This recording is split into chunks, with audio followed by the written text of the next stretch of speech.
ओम नमः शिवाय।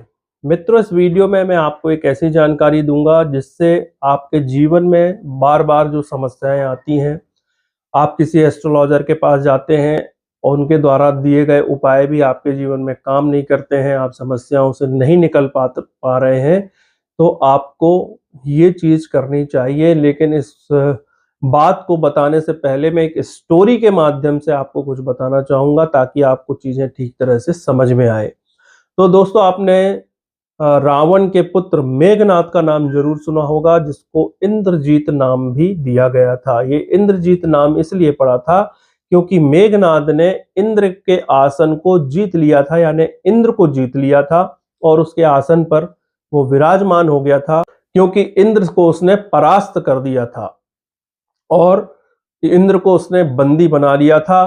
तब ब्रह्मा जी को बीच में आना पड़ा और मेघनाद से कहना पड़ा कि ये सृष्टि की व्यवस्था है, इस तरह से यदि आप इंद्रासन पे कब्जा कर लेंगे तो सृष्टि की व्यवस्थाएं गड़बड़ हो जाएंगी और भी बहुत सारा असंतुलन पृथ्वी पर और सारे लोगों पर बन जाएगा, तो आपको इंद्रासन छोड़ना होगा। तब इंद्र ने कहा कि ठीक है, इसके बदले में आपको मुझे अमरता का वरदान देना पड़ेगा, यानी मैं अमर हो जाऊं, ऐसा वरदान आप देंगे तो मैं इंद्रासन छोड़ दूंगा। तब ब्रह्मा जी ने उसको समझाया कि अमर होना किसी भी व्यक्ति के लिए संभव नहीं है, ऐसा वरदान नहीं दिया जा सकता। तब मेघनाद ने ब्रह्मा जी से कहा कि तब आप मुझे कोई ऐसा वरदान दें जिससे मैं कभी भी किसी से भी पराजित ना हो सकूं। तो दोस्तों, ब्रह्मा जी ने मेघनाद को ये वरदान दिया था कि जब भी तू अपनी कुल देवी की पूजा करके युद्ध में जाएगा या किसी से युद्ध करेगा तो तू कभी भी पराजित नहीं हो पाएगा। और दोस्तों, यदि आपने रामायण सीरियल देखा है तो आपको अच्छी तरह से याद होगा कि मेघनाद ने श्री राम जी को और लक्ष्मण जी को नागपाश से बांध दिया था, लक्ष्मण जी को मूर्छित कर दिया था। यानी मेघनाद कम बलशाली नहीं था, बहुत ज्यादा बलशाली था।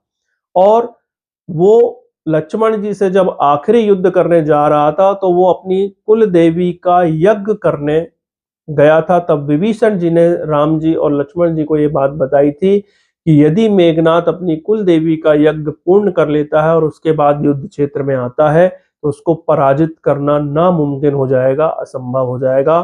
तब लक्ष्मण जी और श्री हनुमान जी और नल, नील, सुग्रीव, जो भी सेना के बलशाली महारथी थे, उन सभी ने जाकर मेघनाद के उस यज्ञ को भंग किया था।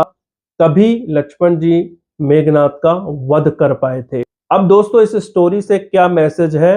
तो मैसेज ये है कि यदि आपके जीवन में कोई समस्या आ रही है, आपको किसी भी तरह से राहत नहीं मिल रही है, आपके जीवन में कोई उपाय काम नहीं कर रहे हैं या किसी भी तरह से आपको आराम नहीं मिल पा रहा है, तो सबसे पहले अपनी कुल देव या अपनी कुल देवी को प्रसन्न कीजिए। क्योंकि आप बड़े से बड़ा यज्ञ कर लें, बड़ी बड़ी धार्मिक यात्राएं कर लें, बड़े बड़े अनुष्ठान कर लें, बड़े बड़े दान कर लें, लेकिन यदि आपके कुल देव या कुल देवी आप पर प्रसन्न नहीं है तो आपके जीवन में इन सारी चीजों का कोई शुभ फल प्राप्त नहीं होगा। इसीलिए हमारे कुल को चलाने वाली, हमारे वंश को चलाने वाली, हमको सुख समृद्धि और अच्छा स्वास्थ्य देने वाली, हमको समस्याओं से निवारने वाली जो हमारे कुल देव हैं और कुल देवी हैं, उनकी पूजा अर्चना करना बहुत ज्यादा जरूरी है। उनका कभी ना कभी अपमान यदि आपने किया है और वो नाराज है तो उनको मनाना सबसे पहले जरूरी है।